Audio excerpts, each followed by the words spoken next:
Кога станува збор за тоа кој да ги чува децата додека родителите се на работа, секоја година е иста дилема. Во некои семејства додека родителите работат, се грижат бабите и дедовците. Оние кои можат да си дозволат плаќаат бебиситерка, а други пак децата ги носат во градинка. Голем дел од родителите сметаат дека детските градинки се подобар избор кога станува збор за чување на децата, бидејќи според анкетираните родители, во градинките децата се социјализираат, стекнуваат добри навики, а имаат и повеќе другарчиња.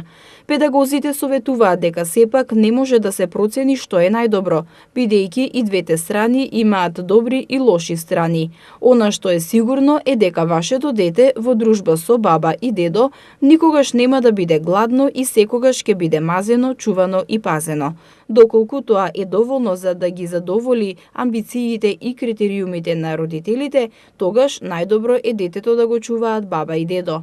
Најголем недостаток при чување на детето од страна на бабите и дедовците е недоволен број на деца врсници со кои детето би се играло, надпреварувало, би учело да се кара и да се смирува, односно низ социјални вештини кои никој не може да му ги надомести освен врсниците.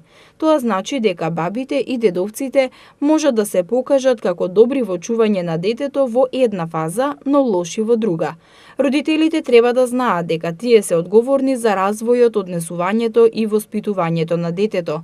Психолозите пак советуваат дека без разлика колку време поминува детето со баба или дедо, никогаш во нив не треба да се бара виновник за некои негови успеси или незгоди во текот на растењето.